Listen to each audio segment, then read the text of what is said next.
Hi అండి అందరికీ ఈరోజు ఒక మంచి బ్రేక్ఫాస్ట్ కానీ డిన్నర్ కానీ పిల్లలకి ఈవినింగ్ స్కూల్ నుంచి వచ్చాక చేసి పెట్టే స్నాక్ కానీ చేసి చూపిస్తున్నాను. పిజ్జాల కన్నా బాగుంటుంది. ఒకసారి పిజ్జాలు అడగడం మానేస్తారు. ఇక్కడ 2 కప్పుల మైదా తీసుకున్నాను. మీకు ఇష్టం ఉంటే గోధుమ పిండి తీసుకోవచ్చు.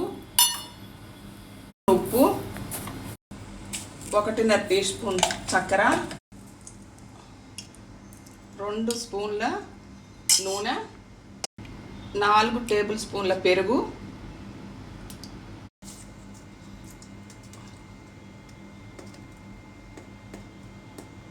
పావు టీ స్పూను బేకింగ్ సోడా,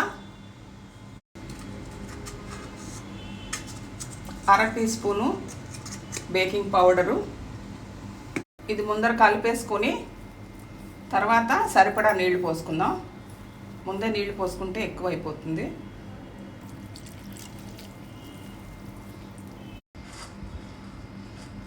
ఇలాగా కలుపుకోవాలి. జిగురు కొంచెం జిగురుగా ఉంటుంది. ఇప్పుడు మనం పైన నూనె రాసేసి ఒక 20 నిమిషాల పాటు మూత పెట్టుకుందాము. మూత పెట్టి ఒక 20 నిమిషాలు పక్కన పెట్టుకుందాం. ఒక పెద్ద సైజు ఉల్లిపాయ కట్ చేసుకుందాం. ఒక క్యాప్సికమ్, ఇది 1 కప్పు, అది దగ్గర 3/4 కప్పు ఉంది. ఒక క్యాప్సికమ్ పెద్దది. 1 కప్పు స్వీట్ కార్న్, ఇది ఫ్రోజన్ తీసుకున్నాను నేను. కొంచెం వెల్లుల్లి ముక్కలు, 1 టీ స్పూను క్యాప్సికమ్ కలిపేద్దాం. ఉల్లిపాయలు,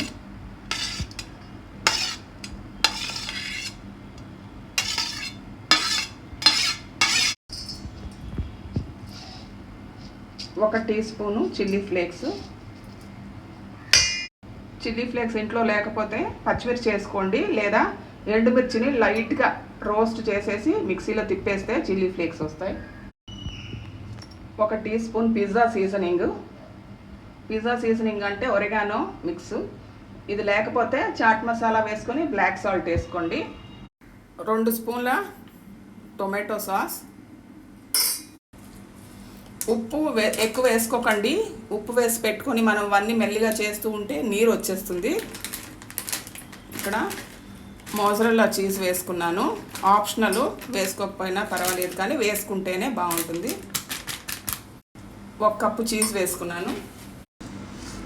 ఇది బాగా కలిపేసుకుందాం.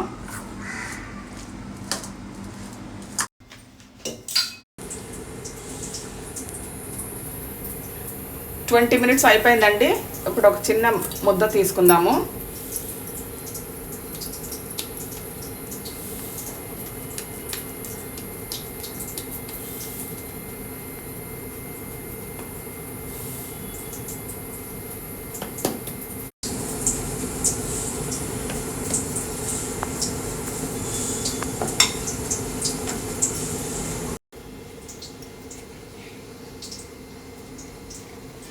రెండు భాగాలుగా కోసుకుందాము.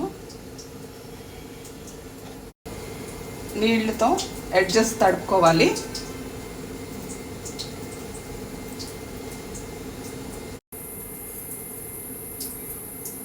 ఇప్పుడు మనం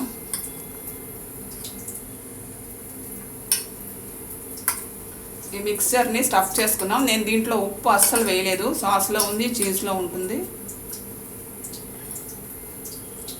పట్టినంత పెట్టుకోండి దీంట్లో. ఇప్పుడు దీన్ని మూసేసుకుందాము.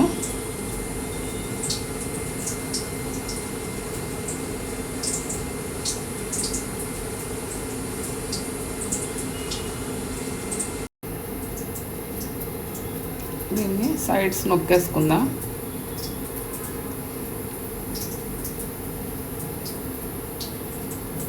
అప్పుడు స్టఫింగ్ బయటికి రాకుండా ఉంటుంది.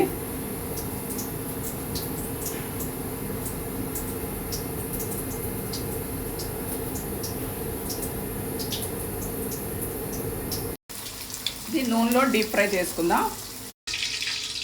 ఇంతేనండి, అన్నీ ఇలాగే చేసేసుకుందాం. ఫైనల్గా చూపిస్తాను. ఇలాగా పొంగుతుందండి చక్కగా. చాలా టేస్టీగా ఉండే రెసిపీ రెడీ అయిపోయిందండి. Thank you so much.